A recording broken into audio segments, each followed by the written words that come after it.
Peace. It's the iconoclast, AsaYHWH Ben Yisrael with MFD News, Man's Final Dominion News. And in this episode of MFD News, we have a few stories to cover. We have freezing temperatures in Texas and the Midwest. We have Bill Gates planning on unleashing a virus 10 times more powerful than COVID-19. We have financial news. We have news on censorship in the United States and how that's going. We have the anticipation of the stock market crash and the failure of Bitcoin. So without further ado, let's get into the news. First up, we have that historic winter storm that's battering the nation's midsection. So the reports are that there are freezing temperatures in the Midwest. And as a result of that, more than 4.3 million electricity customers are without power in Texas alone. 4.3 million people without electricity because of the cold. It seems as if all that taxpayer money, all them tolls and various surcharges that people were paying to the government has not gone into making backup plans in case it snows. You get what you pay for, I guess, right? Another 110,000 are without power in Louisiana, as well as 50,000 in Mississippi. The cold is not only affecting the electricity or the power source, the cold is also slaying people. In one instance, we have a 50-year-old man who died of a storm-related incident after he slipped on ice and hit his head on the ground. It was time for him to go, Yah said. And he took him out with a simple slide and a bump on the head. You never know when it's time for you to go. Now, with the power outages, they alleged rolling blackouts were supposed to trigger temporary suspension of power for less than an hour for residents. So they say that in their plans that rolling blackouts was a part of it and people were supposed to be without power for less than an hour. However, they're saying because of the brutal cold, there has been a, quote, statewide power generation shortfall emergency. Really? Y'all planned for rolling blackouts, but somehow missed the part where it would be cold enough to cause 4.3 million people to be without electricity. That was a good job of planning, guys. 2 thumbs up on that one. Now, they're urging residents to conserve energy. Now, listen to the ways that they're urging residents to conserve energy. Now, this is coming from the Electric Reliability Council of Texas, ERCOT. They're encouraging people to conserve energy, and this is how you should do it. You should close your blinds. Close your blinds, okay, to conserve energy. So when it's dark inside and you don't have any light and you have the urge to turn on the electricity, close your blinds. Unplug appliances and hold off on doing laundry to minimize energy usage. And while you're at it, also forget to wash your dirty behind to conserve energy.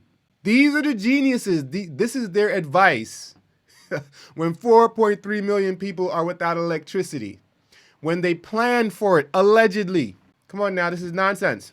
At 9:30 a.m., residents were told to prepare to be without power for at least the rest of the day. Prepare to be without power for at least the rest of the day in freezing temperatures.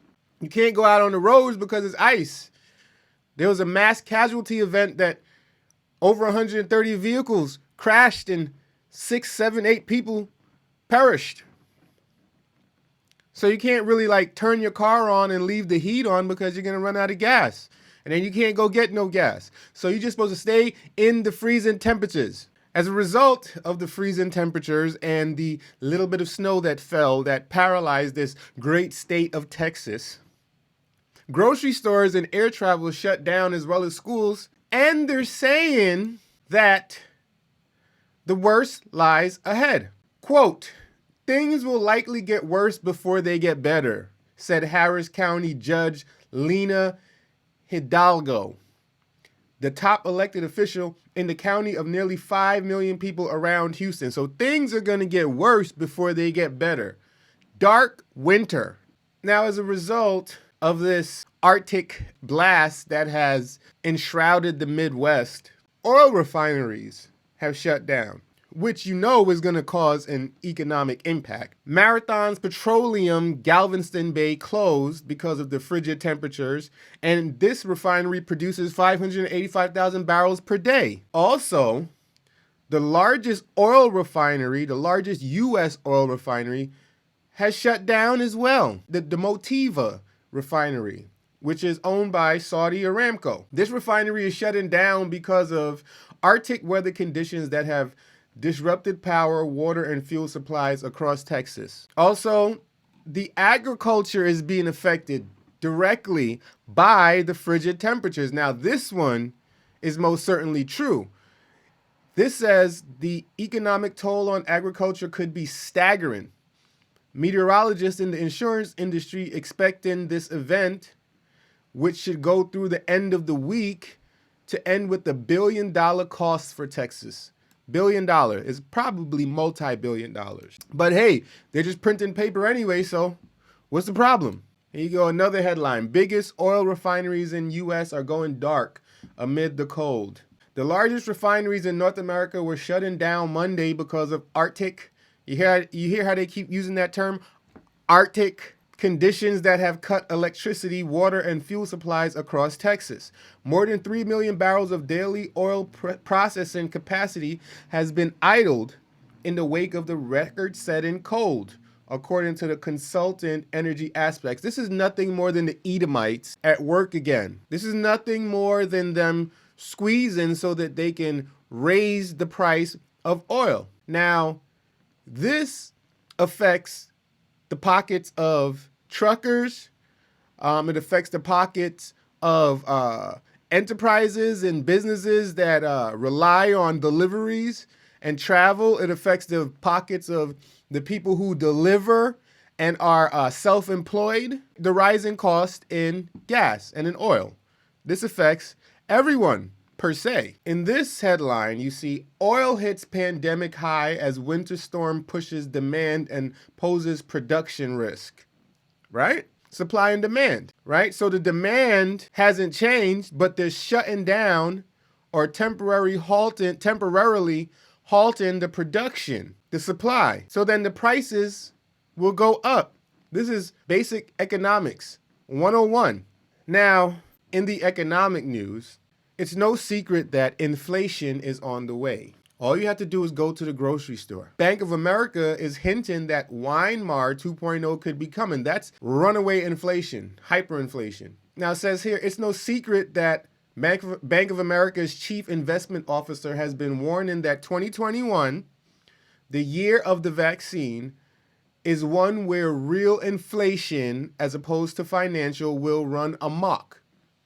Sooner or later, and in his latest Flow show, he repeats his two main contentions about how events will play out in the coming months.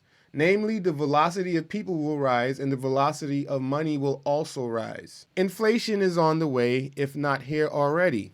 They used to say money doesn't grow on trees, but apparently it does. They're going to print to infinity and beyond. The United States dollar won't even be worth toilet paper.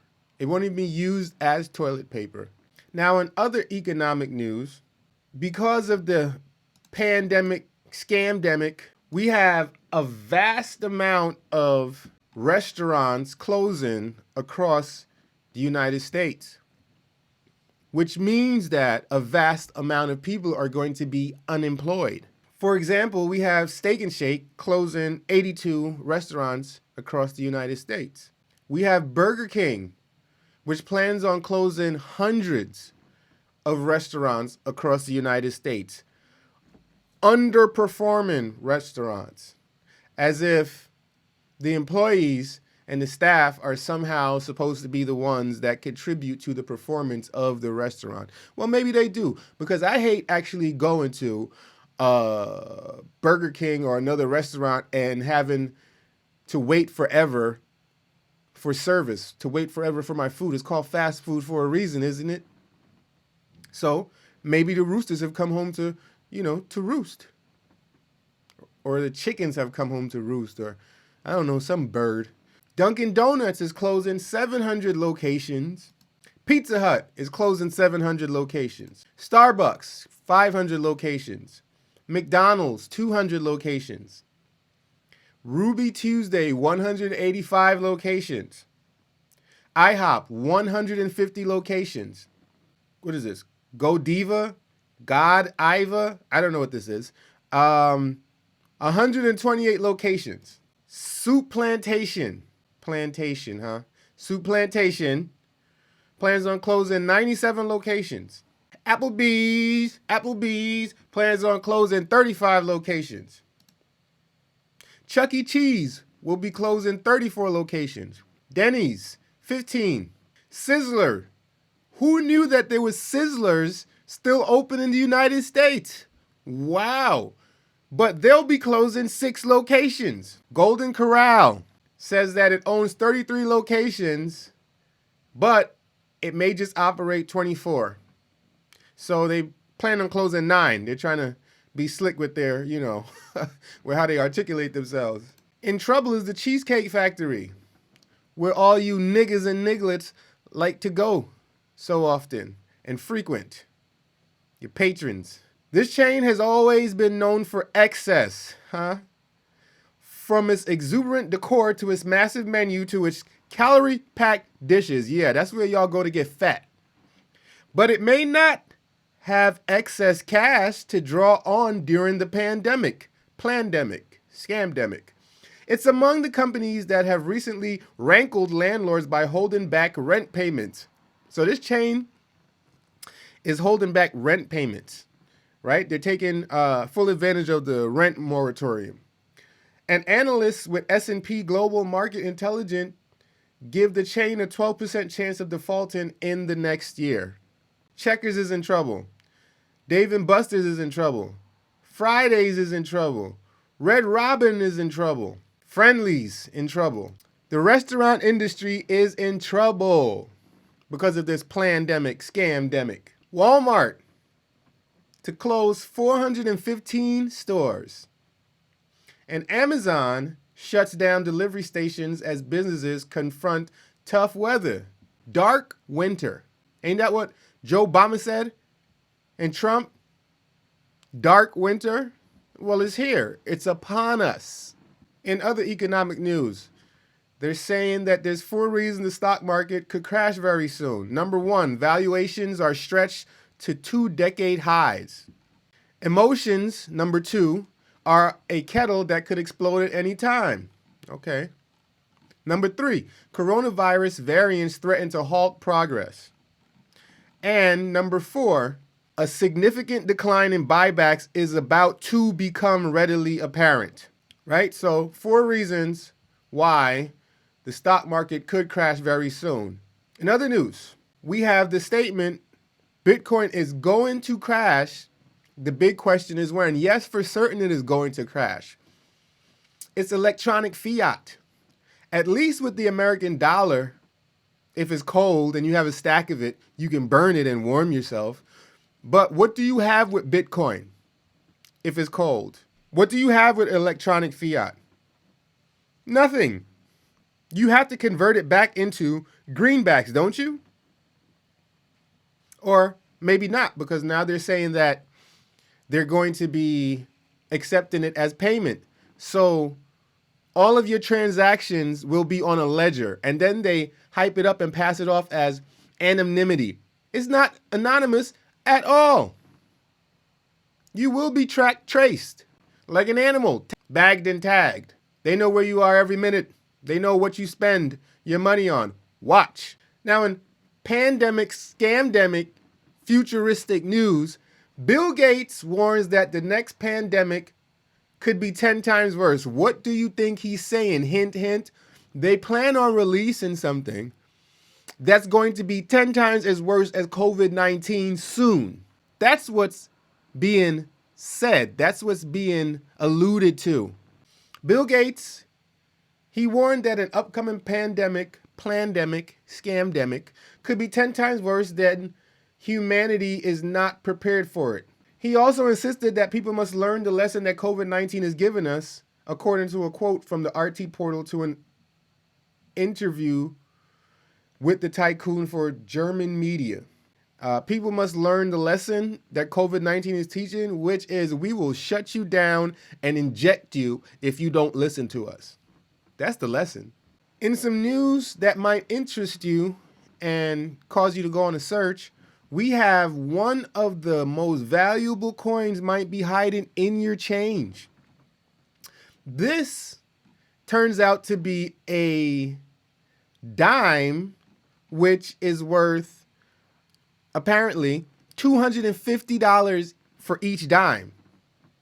Now, this is because back in 1982, the United States Mint in Philadelphia made a slight error when they were making their dimes. This was extremely rare for the Mint to make such a mistake. In fact, according to resources, it was the first time such an error was ever made at that particular mint, which says something about how thorough they typically are.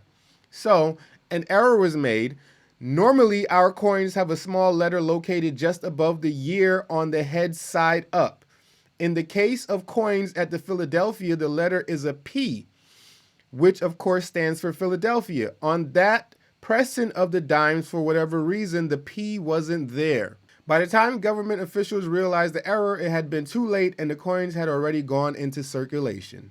So, just how much can you get one of these dimes for? On average, you can get around $250 for one, they said. This might be a good time to take a look at that change that's been lying under your couch cushion. So if you have a dime from 1982, which does not have a P on it, or some other type of indentation letter on it, then it might be worth $250, is what they're saying. In other news about valuable change, we have a penny that could be worth $282,000 that you might have in your change jar. The 1943 copper penny is a highly sought after coin that can rake in thousands of dollars. In 2017, one sold for $282,000 at an auction in Denver, according to news reports. What makes this penny so valuable compared to all the other pennies rattling around in your purse? It's important to remember what was happening in history when they were minted. It was World War II, and copper was badly needed for ammunition and equipment. So they stopped making pennies out of copper and used steel coated in zinc instead. But according to United States Mint, 40 copper pennies were accidentally struck.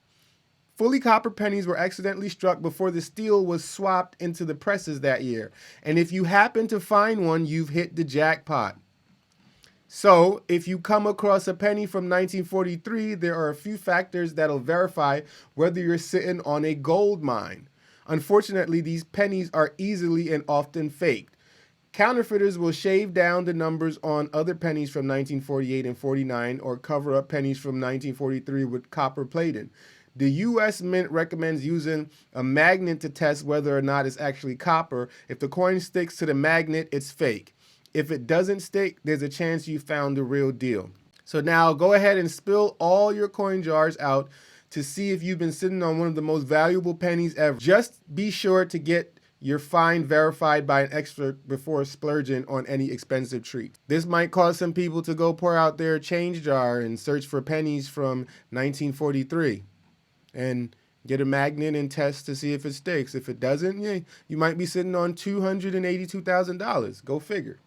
In other news, social media news, Parler is back up. Parler CEO says social media app is back online. Company gets new servers after tech giants collude and shut down platform.